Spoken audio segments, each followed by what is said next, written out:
KTN Maharashtra news मध्ये आपले हार्दिक स्वागत। आपण पाहतात लोकप्रिय KTN महाराष्ट्र न्यूज। महाविकास आघाडीचे उमेदवार नागेश पाटील आष्टीकर यांच्या प्रचारार्थ फायर ब्रँड नेत्या सुषमा अंधारीची जाहीर सभा संपन्न। किनवट येथील हुतात्मा गोंडराजे मैदानात महाविकास आघाडीचे उमेदवार नागेश पाटील आष्टीकर यांच्या प्रचारार्थ जाहीर सभा झाली। या प्रसंगी शिवसेना उद्धव बाळासाहेब ठाकरे गटाच्या फायर ब्रँड नेत्या सुषमा अंधारे, आदिवासी नेते माजी मंत्री शिवाजीराव मोघे, विधानसभा मतदारसंघाचे माजी आमदार ख्वाजा बेग, किनवटचे राष्ट्रवादी शरदचंद्र पवार गटाचे नेते माजी आमदार प्रदीप नाईक, शिवसेनेचे जिल्हा उपाध्यक्ष ज्योतिबादादा खराटे, जिल्हा परिषद माजी अध्यक्षा जनाबाई डुडुळे, राष्ट्रवादीचे तालुका अध्यक्ष प्रकाश गब्बा राठोड, काँग्रेस तालुका अध्यक्ष सूर्यकांत रेड्डी, शिवसेना तालुका अध्यक्ष मारुती दिवशे पाटील तसेच महाविकास आघाडीचे अनेक पदाधिकारी उपस्थित होते। भर पावसातही ही सभा संपन्न झाली। हे विशेष।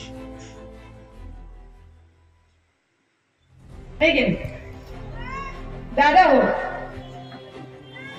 सगळीकडे सध्या परिवर्तनाचं वारं वाहत आहे। ज्या पद्धतीने महाराष्ट्रामध्ये एक उत्साह लोकांमध्ये दिसतोय, लोक गेली 2.5-3 वर्ष या क्षणाची वाट बघत होते की कधी एकदा निवडणूक जाहीर होते आणि कधी एकदा आम्ही आमचा मताधिकार बजावण्यासाठी घराबाहेर पडतो। त्याचं कारण असं आहे की 2019ला आमच्या हाताला, आमच्या बोटाला त्यांनी शाई लावली का चुना लावला, हा प्रश्न आपल्याला पडावा इतकी परिस्थिती वाईट आहे। ज्याला ज्याला आपण निवडून दिलं ते निवडून दिलेले खोक्यापाठी निघून गेले, काय हाती, काय झाडी, काय डोंगर बघत गेले। आपण डोंगर दऱ्यातली माणसं, त्यांना मत देऊन निवडून दिलेली माणसं, आपण मात्र इथेच आहोत, संघर्ष करत आहोत। राजे हो, क्रांतिनायक बिरसा मुंडांनी एक लढा उभा केला होता आणि क्रांतिनायक बिरसा मुंडांनी तो लढा उभा करताना तमाम आदिवासींमध्ये एक ऊर्जा भरलेली होती।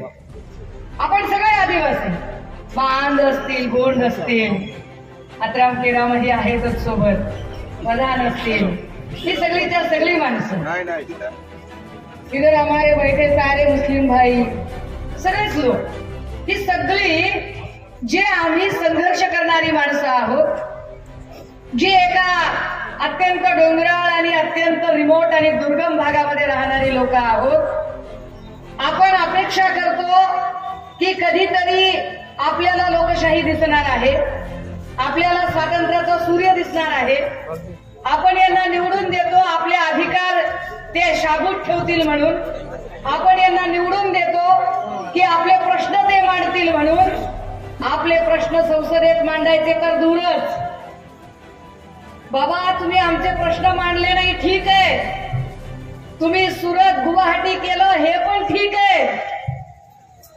तुम्ही खोके बिके घेऊन पसार झालात हे पण ठीक आहे, पण त्याच्याही पेक्षा वाईट काय झालं की ज्याला आम्ही खासदार म्हणून निवडून दिलं तो आमच्यातल्या एका आदिवासी भावाला, जो अत्यंत कष्टाने, ज्याचे आईबाप अत्यंत पोटाला चिमटा घेऊन गरिबीतनं वर काढत त्याला डॉक्टर पर्यंत पोहोचवतात, असा एक आमचा आदिवासी भाऊ डॉक्टर होतो आणि आम्ही निवडून दिलेला खासदार आमच्या त्या आदिवासी डॉक्टर भावाला महिला साफ करायला लावतो, शौच साफ करायला लावतो। म्हणजे आमचे अधिकार तर गेलेच कुठे, पण आमचा आत्मसन्मान काहीतरी तुडवण्याचा प्रयत्न केला जातो। दादा हो, म्हणून ही लढाई महत्वाची आहे। कुणाला तरी आमदार करायचं, कुणाला तरी खासदार करायचं म्हणून लढाई महत्वाची नाही। ही लढाई आम्ही आदिवासी असू, आम्ही मुस्लिम असू, आम्ही अल्पसंख्याक असू, आमच्या आत्मसन्मानासाठी ही लढाई जास्त मोठी आहे। आमचा आत्मसन्मान आम्हाला परत मिळवण्यासाठीची ही लढाई मोठी आहे। ज्या शिंदे साहेबांच्या सोबत गेलेल्या खासदारांपैकी एक खासदार हेमंत पाटील, ज्या हेमंत पाटलाने आमच्या आदिवासी डॉक्टर भावाला शौच साफ करायला सांगितला, अशा माणसांची मिजाज जिरवण्यासाठी, अशा जाणीवपूर्वक आदिवासी माणसाकडे जातीवादी नजरेने बघणाऱ्या लोकांची घमेंड जिरवण्यासाठी ठरवून आपल्याला या वेळेला मतदानासाठी बाहेर पडावं लागतं. ते पडायचं दादा हो. हे सगळी निवडणूक करत असताना माझ्यासारखा माणूस जो गेली 15-20 वर्ष चळवळीमध्ये काम करतोय, आणि मला असं वाटतं की मी चळवळीत काम करताना मी आता राजकीय भूमिका घेतली पाहिजे.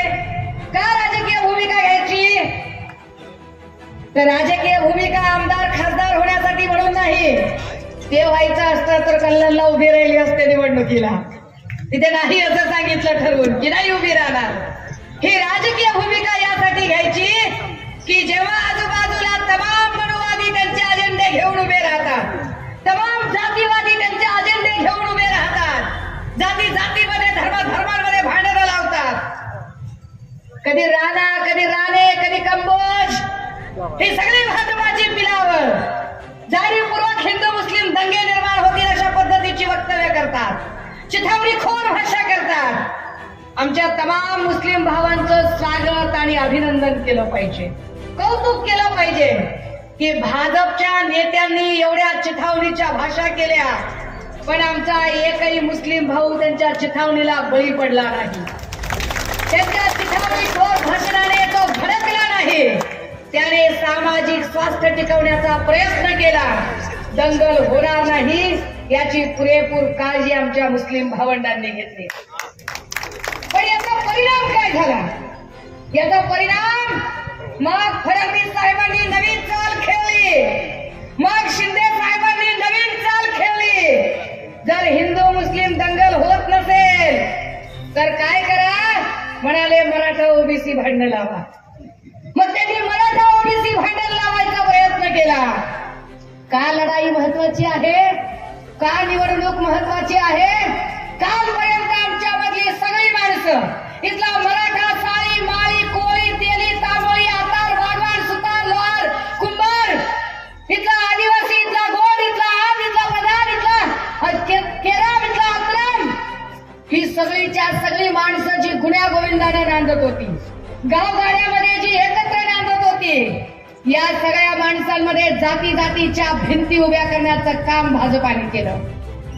या सगळ्या लोकांमध्ये जात आणि धर्माचं विष पेरायचं काम या लोकांनी केलं.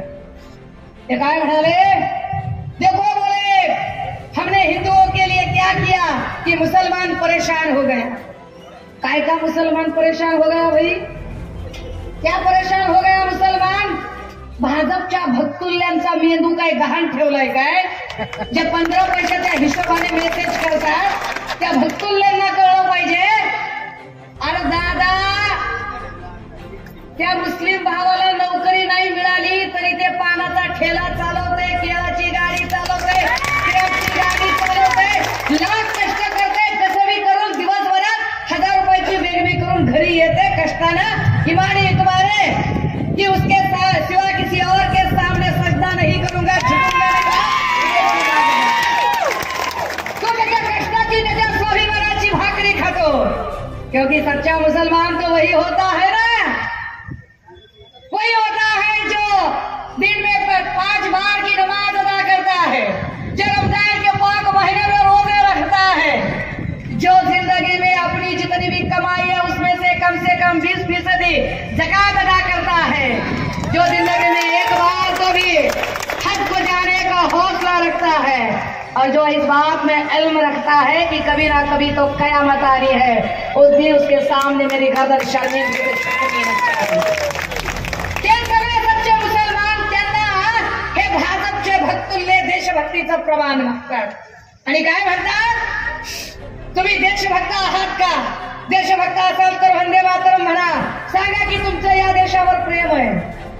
माझं माझ्या देशावर प्रेम आहे हे मी भाजपच्या भिकार भाजल्यांना सांगायची काय गरज आहे?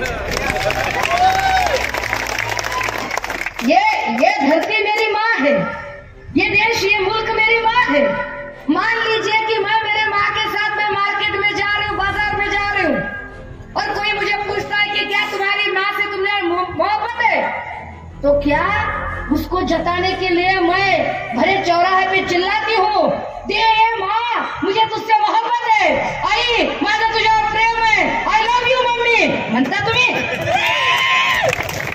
अरे भाई, मोहब्बत कोई जताने की चीज नहीं है, मोहब्बत दिलों का एहसास है जो सिर्फ महसूस किया जाता है। पण हे भाजपच्या भक्तुल्यांना कळणार नाही। ते काय म्हणतात, मोदी आए तब से देखो बोले मुसलमान परेशान हो गए। काय के परेशान हो गए रे मुसलमान? और हिंदू कैसे खुश हो गए रे? ऐसा कुछ है क्या कि मुसलमान को 1200 रुपए का गैस मिल रहा है और हिंदुओं को 300 को मिल रहा है? क्या असं काही की हिंदू आहे म्हणून त्याला 300 का गॅस मिळतोय आणि मुसलमान आहे म्हणून त्याला 1200 का मिळतोय? असं काही आहे का की मुसलमान आहे म्हणून त्याला तुरीची डाळ 200 रुपये किलो मिळते आणि हिंदू आहे म्हणल्यावर त्याला 50 रुपये किलो मिळते? असं काही आहे का की मुसलमान आहे म्हणून त्याला 250 रुपये किलो गोडा तेल मिळतंय आणि हिंदू आहे म्हटल्यावर त्याला 50 रुपयालाच मिळतंय? अरे दादा, ज्या भावानं गॅस मुसलमानाला घ्यावा लागतोय त्याच भावानं गॅस हिंदूला बी घ्यावा लागतोय। अरे ज्या भावानं तुरडा मुसलमान घेतोय त्याच भावात हिंदू सुद्धा घेतोय। मग ह्या भाजपच्या भक्तुल्यांनी जे आमच्या डोक्यात भरलं कि जब से मोदी आया मुसलमान परेशान हो गया। अरे भाई, खाली मुसलमान नहीं रे परेशान हुआ, खाली मुसलमान नहीं, मुसलमान परेशान हुआ, हिंदू परेशान हुआ, बौद्ध परेशान हुआ, जैन परेशान हुआ, क्रिश्चियन परेशान हुआ, इस मुल्क का हर एक इंसान परेशान हुआ, हर एक इंसान जिसमें भी इंसानियत का वजूद बाकी है वो हर एक इंसान यहाँ परेशान हो गया। दादा हो, म्हणून ही निवडणूक गरजेची आहे, म्हणून या निवडणुकीत बदल गरजेचा आहे। पण अडचण काय झाली माहितीये का? मीडिया त्यांच्याकडं, पैसा त्यांच्याकडं, चिकार पैसा आहे। कुठला पैसा? असा काही ढाम घालून आणला नाही त्यांनी, आपला पैसा आहे, आपल्या कष्टाचा पैसा आहे। हा, मी ते सांगायचं विसरेल की ते म्हणतात की मुसलमान देशभक्त असतात का? ते मुसलमानांना देशभक्तीचं प्रमाण मागतात। अरे, जो इस मुल्क की मिट्टी दिन में कम से कम 5 बार चूमता है, तुम उसे वतन परस्ती का प्रमाण मानते हो? भाजपच्या भक्तुल्यांना जरा ना नीट केला पाहिजे, नीटच केले पाहिजे ते सगळे। त्या भक्तुल्यांना हे समजावून सांगितलं पाहिजे, हे जाहिरात फार करतात बरं का, चिकार जाहिरात करतात। यांच्या जाहिराती आणि यांचं खोटं बोलणं, खोटं बोल पण रेटून बोल। तिकडे चंद्रपूरमध्ये मोदीजी आले, नांदेडमध्ये अमित शहा आले आणि काय बोलायला लागले? असली शिवसेना किसकी है? ये एकनाथ शिंदे की असली शिवसेना है। असली शिवसेना जर त्या माणसाची असेल तर त्याला जागेसाठी एवढी धडपड करावी लागेल का? काय परिस्थिती आहे त्यांची? एकनाथ शिंदेना 8 जागा, 8 जागेसाठी 48 जागेवर प्रचार करायचा। अजित दादाला 4 जागा, 4 जागेसाठी त्यांनी प्रचार 48 जागांचा करायचा। महादेव जानकरला 1 जागा, 1 जागेसाठी 48 जागांचा प्रचार करायचा आणि राज ठाकरेला 0 जागा, तरी त्यांना 48 जागांचा प्रचार करायचा आणि त्यांना जाहिरात करू करू मोदी आणि शहानी वेड्यात काढायचं। अरे इधर दिमाग की बत्ती खोलो यार, बघा तरी की काय येड्यात करायचा कार्यक्रम चाललाय। जाहिराती केल्या जातात। राजे हो, जाहिरात कुणाची होते नीट लक्षात ठेवा। समजा तुम्ही नेटफ्लिक्सवर पिक्चर बघायला लागला, समजा तुम्ही मोबाईल अमेझॉनवर पिक्चर बघायला लागला, तुम्ही कुठला तरी टीव्हीचा कार्यक्रम मोबाईलवर बघायला लागला, स्क्रोल करायला लागला। स्क्रोल करताना एखादं चांगलं पुस्तक वाचायचंय, त्याची ऍड येते का? तब्येतीला तूप फार चांगलं आहे, त्याची ऍड येते का? येते? नाही येत। म्हणजे जे चांगलं आहे त्याची ऍड अजिबात येत नाही। ऍड कशाची येते? जंगली रमी पे आओ ना महाराज,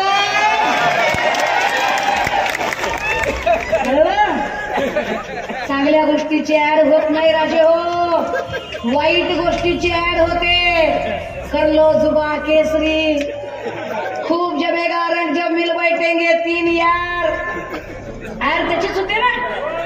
मग विचार करा, ऍड सध्या कोण करतय सगळ्यात जास्त? मोदी आणि शहा। ऍड वाईट गोष्टीची होते दादा हो, चांगल्या गोष्टीची ऍड होत नाही। विचार करा, 2.5 वर्ष कोरोनाचा काळ होता। या 2.5 वर्षाच्या काळात माणसं माणसांना ओळखत नव्हती। कित्येक ठिकाणी सख्खा बाप मेला तरी पोरगा हात लावायला कपाळ करत नव्हतं, इतकी माणसं घाबरलेली होती।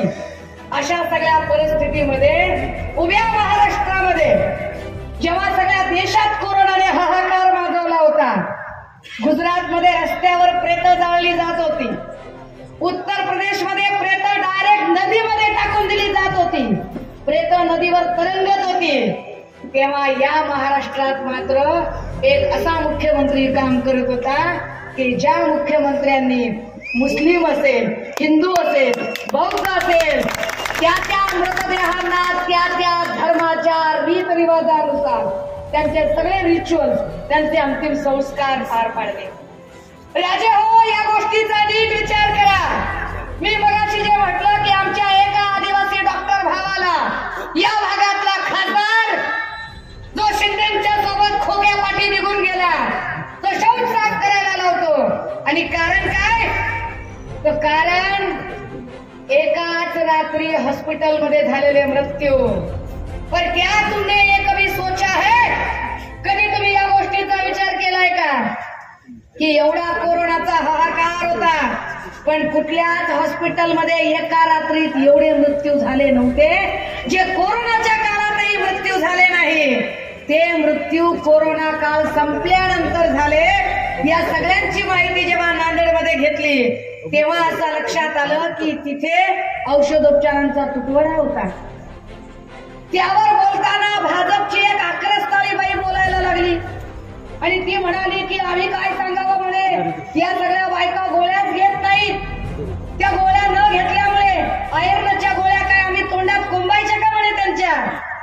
दादा हो, ज्या 27 डेथ झाल्या होत्या नांदेडमध्ये, त्या डेथ मध्ये फक्त 2 डेथ प्रेग्नन्सी आणि डिलिव्हरीच्या होत्या, फक्त 2च। बाकीच्या डेथ मधले अर्धे अधिक लोक ऍक्सिडेंटल पेशंट होते, काही सर्पदंशाचे होते, काही छोटीशी बाळ होती जी ताप मेंदूमध्ये गेल्यामुळे गेली होती। म्हणजे त्यांचा आणि ह्या आक्रस्ताळ्याबाई जे कारण सांगतात त्याचा संबंध नाही, तर आरोग्य खात्यानेच मुळात काळजी घेतली नाही।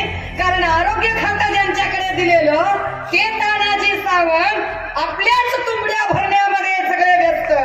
तानाजी सावंतांनी आरोग्य खातं बघितलं नाही, औषध गोळ्यांचा तिथे व्यवस्थित पुरवठा केला नाही, तिथल्या नर्स आपलं नाव जाहीर न होण्याच्या अटीवर सांगतात त्यांना भेटल्यावर की ताई, डिलिव्हरीची बाई जर पेशंटची आली तर अक्षरशः इकडे सॅनिटरी पॅड सुद्धा उपलब्ध नाही, आम्ही काय पद्धतीने काम करायचं।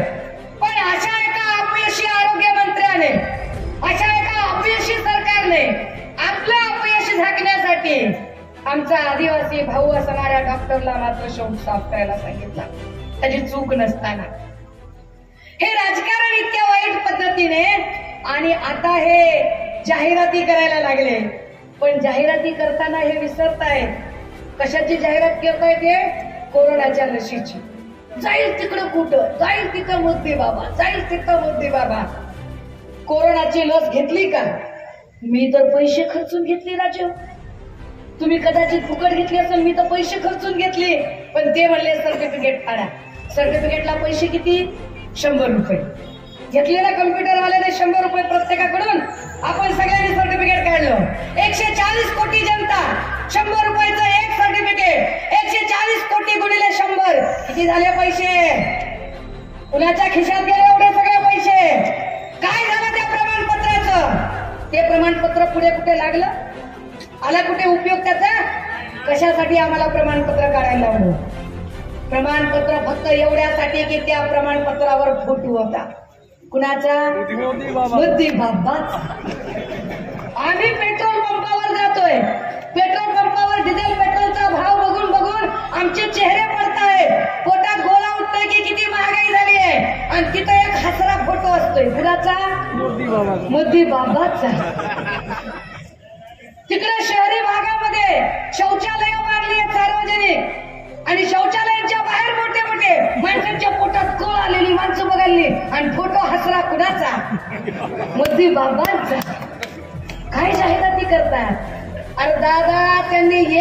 दिली तर एवढ्या जाहिराती केल्या. विचार करा काँग्रेसच्या काळात किती लशी मिळाल्या. तुमच्या माझ्या प्रत्येकाच्या दंडावर इथं अशी चाराने एवढी खून आहे की नाही. नवीन जन्मलेल्या लेकरांवर बारीक बारीक धामुके एवढी खून आहे. बीसीजी, गोवर, ट्रिपल, धनुर्वात, पोलिओ, देवी, नारू आणि 14 प्रकारच्या लशी दिल्या काँग्रेसच्या काळात. 14 लशी. एकाही लशीची जाहिरात केली नाही काँग्रेसनं. कारण चांगल्या गोष्टीची जाहिरात करायची गरज काय. जाहिरात जंगली जमिनी आणि त्यांच्याकडून चंदा घेतात हे आणि आपल्याला शाणपण शिकवतात. दादा हो, महागाईची चरमसीमा आहे. हे आपल्याकडे येऊन कशावर बोलतात. आपल्याला येऊन सांगतात आम्ही तिकडं कलम 370 हटवलं. अरे बाबा, तिकडं कलम 370 हटवलं की लोटच्या लोकांना काही तिथं जाऊन जमीन विकत घेऊन सफरचंदाची बाग लावायचंय. इथल्या लोकांना काय मिळतंय ते बघू देत की आम्हाला. हा सगळा आदिवासी भाग आहे. पेसा कायदा इकडे लागू आहे ना. पेसा कायदा आम्हाला किती जाच करतो ते आम्हाला विचारा ना आमच्या भावंडांना की आमच्या जमिनी खरेदी विक्री करताना आम्हाला काय त्रास होतो. आमच्या जमिनींचे प्रॉब्लेम काय होतात. आम्हाला इथं जगताना किती त्रास होतो. आम्हाला ते वनवासी की आदिवासी याच संभ्रमामध्ये अडकवून ठेवतात. पण आमच्या प्रश्नांवर काहीच बोलत नाही. आमच्या ज्या लेकी बहिणी आहेत त्यांच्यावरच्या अत्याचारांवर ते चकार शब्द काढत नाहीत. म्हणून ही निवडणूक गरजेची आहे. इथली एकही बाई सुरक्षित नाही. काय परिस्थितीचं वातावरण आहे इथे. अरे खासदार असणाऱ्या बायकांच्या बद्दल शिंदे गटाचे आमदार जाहीरपणे गचाळ वक्तव्य करतात. जिथे खासदार बाईंना सुरक्षितता मिळत नाही, खासदार असणाऱ्या बाईकडे बघण्याचा दृष्टिकोन नीट नाही, तर गाव खेड्यात बांधावर शेतावर काम करणाऱ्या माय माऊलीला सुरक्षितता कोण देईल. कोण त्यांचे प्रश्न सोडवेल. क्राईम रेट किती. त्या क्राईम रेटवर ना मोदी बोलतात, ना अमित शहा बोलतात, ना देवेंद्र फडणवीस बोलतात. गृहमंत्री असणारे देवेंद्र फडणवीस इथल्या क्राईम रेटवर बोलत नाही. पोलीस काय करताय, काय परिस्थिती आहे. अरे दादा हो, इथून माग किमान एखाद्याचा खून करताना लोक अमक्या ढमक्याला सुपारी द्यायचे, कुठेतरी निर्जन रस्त्यात गाठून रात्रीच्या अंधारात मारायचे. आता काय करताय, फेसबुक लाईव्ह करून शूट करताय. दिवसा ढवळ्या डायरेक्ट पोलीस स्टेशन मध्ये जाऊन गोळ्या घालायची तयारी आहे आणि पोलीस काहीच करू शकत नाही. पण त्याच पोलिसांना का पोलीस काही करू शकत नाही. इथं काही पोलीस बंदोबस्तात थांबले असतील, त्यांच्यातला माणूस जागा झाला पाहिजे, राग आला पाहिजे त्यांना सुद्धा की एखादा नितेश राणे उभा राहतो भाषणात आणि तो सांगतो की आय पोलीस हो काय रेकॉर्ड करताय, रेकॉर्ड करून घ्या, फार फार तर व्हिडिओ करा आणि आपल्या बायकांना नेऊन दाखवा. किती वाईट आहे ही गोष्ट. धडधडीत पोलिसांचा अपमान आहे. तुमच्या माझ्यासारखा एखादा चळवळीतला माणूस, तुमच्या माझ्यासारखा एखादा सामाजिक प्रश्नावर भांडणारा माणूस, आपण जर कलेक्टर ऑफिसकडे गेलो, आपण जर तहसीलदाराकडे गेलो, आपण जर तिथल्या मंडल अधिकाऱ्याकडे गेलो आणि त्याला जर 2 वाक्य जास्त बोलायला लागलो तर तो लगेच आपल्यावर 353 टाकून मोकळी होतो. टाकतो की नाही. सरकारी कामामध्ये अडथळा आणला 353 संपला विषय. कितीतरी 353 चे बळी आहेत. आपण हक्कांसाठी बोलल्यावर ते 353 टाकतात. पण नितेश राणे जाहीरपणे पोलिसांचा अपमान करतात, जाहीरपणे पोलिसांवर दबाव आणतात, पोलिसांच्या कामकाजात अडथळा आणतात आणि महाराष्ट्रातल्या एकाही पोलीस अधिकाऱ्याची छाती होत नाही की नितेश राणेच्या विरोधात गुन्हा दाखल करावा. पोलीस अधिकाऱ्यांना त्यांच्या नोकऱ्या वाचवायच्या असतील, पण जो एखादा मंत्री ज्या खात्याचा मंत्री असतो त्या खात्याचा तो पालक असतो, त्या कर्मचाऱ्यांचा पालक असतो. एवढा पोलिसांचा अपमान चालू आहे म्हटल्यावर पोलीस खातं ज्या फडणवीस साहेबांकडे आहे त्या फडणवीसांनी तरी स्वतःहून ऍक्शन घ्यावी आणि सांगावं की नितेश राणेवर गुन्हा दाखल करा म्हणून. पण फडणवीस गुन्हा दाखल करत नाही. याचा अर्थ फडणवीस जाणीवपूर्वक कायदा सुव्यवस्था बिघडवतात. फडणवीस जाणीवपूर्वक त्यांच्या लोकांना, त्यांच्या समर्थकांना खुली छूट देतात आणि तिथेच दुसऱ्या बाजूला आमच्या आदिवासी पोरांवर मात्र गुन्हे दाखल करतात. किती गुन्हे दाखल करायचे. जो कोणी राष्ट्रवादीचा विचार मांडेल, जो कोणी शिवसेनेचा विचार मांडेल, लगेच त्याच्यावर पोलीस केस. हे आमच्याकडे दत्ता पाटील कोकाटे झाली ना केस. किती केसेस झाल्या बरं. काय गुन्हा आहे की ही सगळी माणसं फार ताकदीनं शिवसेना उद्धव बाळासाहेब ठाकरे पक्षाच्या सोबत उभी आहे म्हणून यांच्यावर पोलीस केस टाकायच्या. राजे हो, हे सगळंच्या सगळं चित्र हे कायदा सुव्यवस्था बिघडवणारं आहे. हे संविधानाच्या विपरीत आहे. आणि ज्या संविधानाने तुम्हाला आणि मला जगण्याचा अधिकार दिला, तुम्हाला आणि मला माणूस म्हणून उभं राहण्याचा अधिकार दिला, आपल्या पाठीला रबर नाही कणा आहे, ताठपणे उभे राहा असं जे संविधान सांगते, ते संविधान बदलून टाकायची भाषा रोज भाजपा करते. म्हणून ही निवडणूक आपल्यासाठी महत्वाची आहे. जर आपल्याला असं वाटतंय की नाही आम्हाला आमचं संविधान वाचवायचं आहे, तर लक्षात ठेवा, संविधान वाचवायचं असेल तर काठ्या लाट्या घेऊन भांडायची गरज नाही, धानी तलवारी घेऊन कुणाचं रक्त सांडायची गरज नाही, मारामारी आणि हिंसाचार करायची गरज नाही. विश्वरत्न डॉक्टर बाबासाहेब आंबेडकर सांगतात, रक्ताचा एकही थेंब न सांडता मी तुमच्यासाठी परिवर्तनाचे एक अमोघ शस्त्र देतोय, तो म्हणजे तुमच्या मताचा अधिकार. तो मताचा अधिकार फक्त तुम्हाला नीट वापरता आला पाहिजे. त्यामुळे यावेळेचं तुमचं एक मत हे या देशाचं संविधान वाचवणारं असेल. या देशाचं संविधान वाचवायचं असेल तर ते एक एक मत अत्यंत महत्वाचं असेल. ते मत जातीवाद्यांना जाणार नाही, ते मत मनुवाद्यांना जाणार नाही, ते मत हिंदू मुस्लिम दंगल पेटवणाऱ्यांना जाणार नाही, ते मत अजिबात मराठा ओबीसी वाद पेटवणाऱ्यांना जाणार नाही. याची काळजी घेण्याची जबाबदारी आपली आहे. राजे हो, ही सगळीच्या सगळी माणसं ज्या काही पद्धतीनं गेल्या 2.5 वर्षात तुम्ही एक टीव्हीचा कार्यक्रम दाखवा, जेवढे टीव्ही चॅनल लागले 2.5 वर्षामध्ये, काय टीव्हीला बातम्या आहेत? हा फुटला, तो पळाला, पहाटे शपथविधी, दुपारी शपथविधी, ह्यानं टोला मारला, त्यानं त्याला शेलक्या भाषेत सुनावले, याने त्याला टोमणा मारला, त्याने याच्यावर पलटवार केला. त्यांच्याच कलगीतुरे चालू, त्यांची जुगलबंदी चालू. आपल्या प्रश्नांचं काय? आपले मुद्दे कुठे आहेत? सोयाबीनच्या प्रश्नावर एकही माणूस बोलताना दिसत नाही, कापसावर कुणी बोलताना दिसत नाही, इथल्या शेतकऱ्याच्या शेतमालाला भाव मिळत नाही त्याच्यावर कुणी बोलत नाही, अवकाळी पाऊस झाला, आमचं नुकसान झालं, पंचनाम्याचं काय त्याच्यावर कोण बोलत नाही, आमच्या कर्जमाफीचं, पीक विम्याचं त्याच्यावर कुणी बोलत नाही. आम्हाला आनंद आहे. एकीकडे देवेंद्र फडणवीस सांगत होते की आम्ही 12,000 रुपये कापसाला भाव देऊ, आम्ही 8,000पर्यंतचा भाव, 6,000 रुपयापर्यंतचा भाव आम्ही सोयाबीनला देऊ. 2012ला सांगत होते, 14ला त्यांची सत्ता आली. 2014ला सोयाबीनचा भाव किती होता राजो?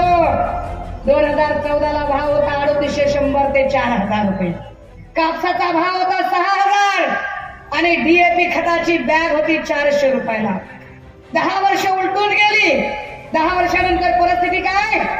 कापसाचा भाव 6,000, सोयाबीनचा भाव 4,000, पण डीएपी खताची बॅग मात्र 400 वरून 1400 ते 1700च्या घरात गेली.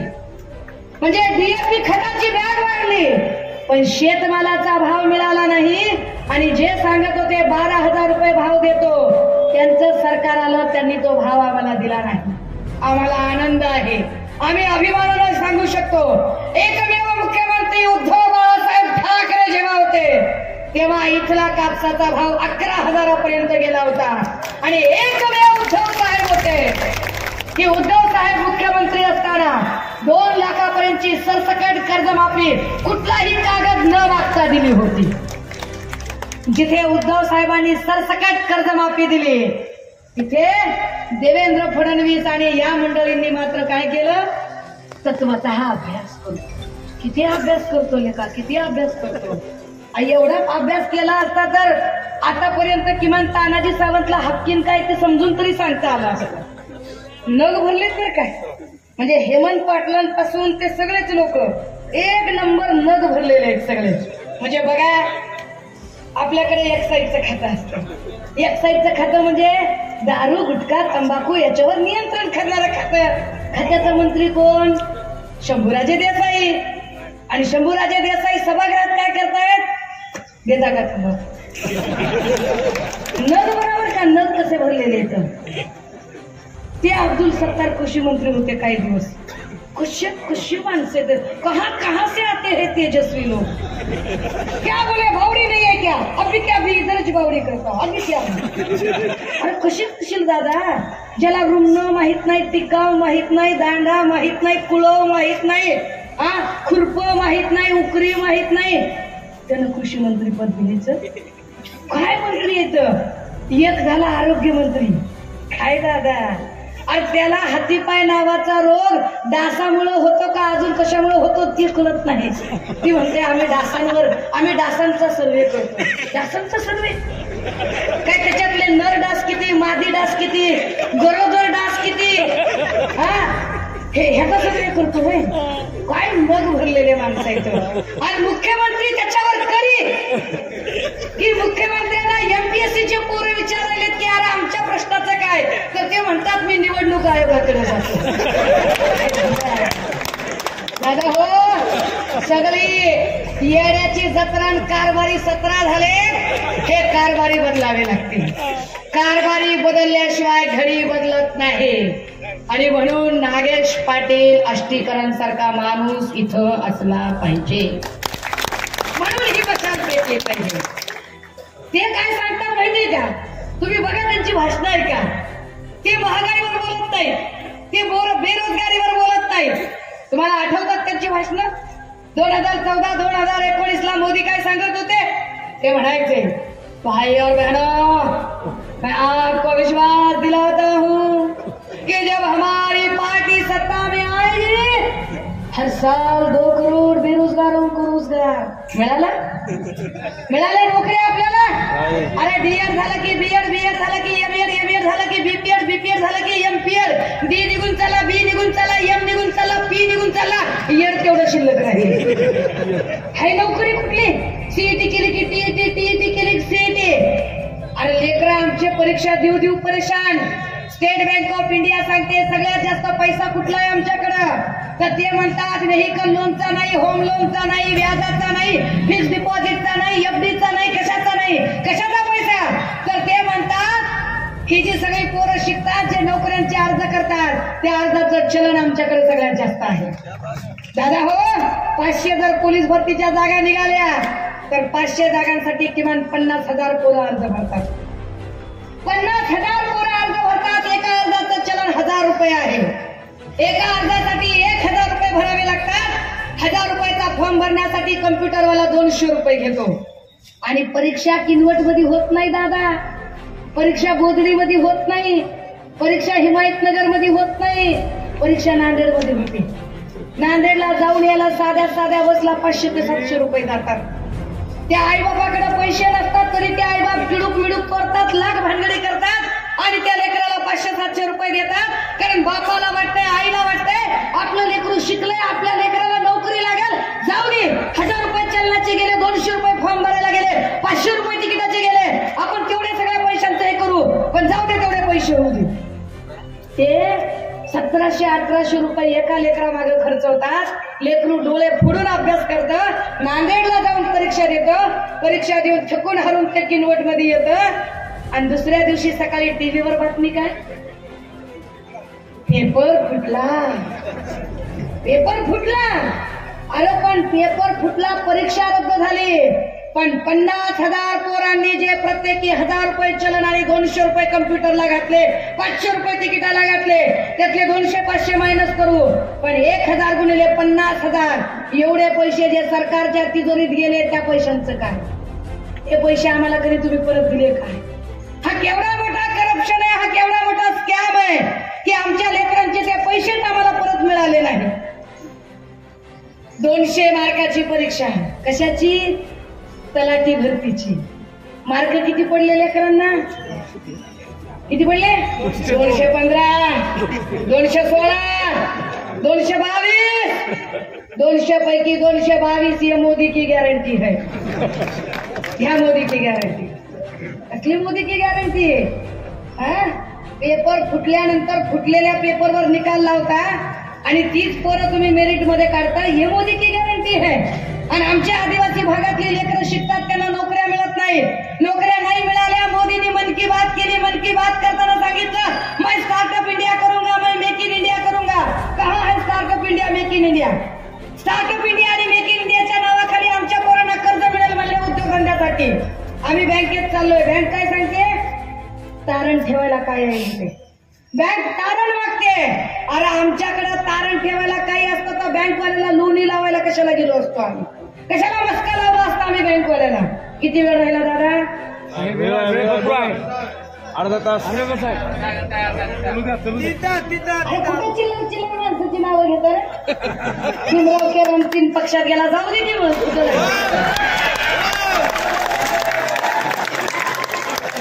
एक लक्षात घ्या, चिल्लर पार्टीला पकडायचं नाही, मोहरक्या पकडायचा.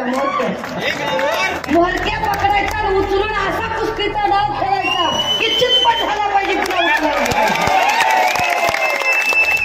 आणि मोहरक्याला चितपट करायचं असेल तर आता मशाल थप्पा मारून नागेश पाटील निवडून आणावं लागतं. तेव्हा हे भीमराव केरम बिरम चिट्ट्या देऊ नका. मला खरंच अशा गद्दार लोकांबद्दल बोलून आपण त्यांना मोठं करू नये, अजिबात मोठं करू नये. त्यांची दे डोंट डिझर्व की त्या या मंचावरून आपण त्यांचं नाव घ्यावं. They don't deserve it. त्यांची तेवढी योग्यता सुद्धा नाही. असो दादा, हो आम्ही बँकेत जातो, बँकवाला आम्हाला तारण मागतो. काय झालं मग? स्टार्टअप इंडिया पाण्यात गेलं, मेक इन इंडिया पाण्यात गेलं. मग आमची लेकरं पुण्या मुंबईत कंपन्यांचं काम शोधायला जातील. अरे पण पुण्या मुंबईत कंपन्या राहिल्या कुठं? शिंदे साहेबांनी सह्या करू करू सगळ्या कंपन्या गुजरातला दिल्या ना. सगळ्या कंपन्या गुजरातला गेल्या. आमच्या लेकरांनी नोकरी धंदे कसे करायचे, जगायचं कसं? ही निवडणूक का महत्वाची आहे? कारण उद्धव साहेब सांगतायत की मी महाराष्ट्राच्या अस्मितेसाठी लढतोय. माझ्या महाराष्ट्रातल्या लेकरांना महाराष्ट्रातच रोजगार मिळाला पाहिजे म्हणून मी लढतोय असं ते सांगतायत. मी तुम्हाला सांगितलं पाहिजे, बी फार्मसी करणारी पोरं साधारणतः एका जिल्ह्यामध्ये 12 ते 15 बी फार्मसीची कॉलेजेस आहेत. एका वर्षात एका जिल्ह्यातनं बी फार्मसीची किमान 3000 पोरं बाहेर पडतात. म्हणजे राज्यभरातनं एका वर्षात 1 ते 1.25 लाख पोरं बाहेर पडतात. 1.25 लाख पोरं बाहेर पडल्यावर करतील काय? तर बी फार्मसीची पोरं मेडिकल स्टोअर टाकतील. पण सगळीच पोरं टाकू शकतात का? गरीब आहेत लेकरं. यातले 25 ते 30 हजार लेकरं मेडिकलचं स्टोअर टाकू शकतात. 5-1 हजार आपल्या दादाच्या, काकाच्या, नानाच्या, मामाच्या, आत्याच्या कुणाच्या तरी मेडिकलच्या दुकानात काम करतात. अरे पण उरलेल्या 70,000 लेकरांचं काय? 70,000 लेकरांना गोळ्या औषधं बनवणाऱ्या कंपन्यांमध्ये काम शोधावं लागतं. महाराष्ट्रात गोळ्या औषधं बनवणारी कंपनी नाहीये.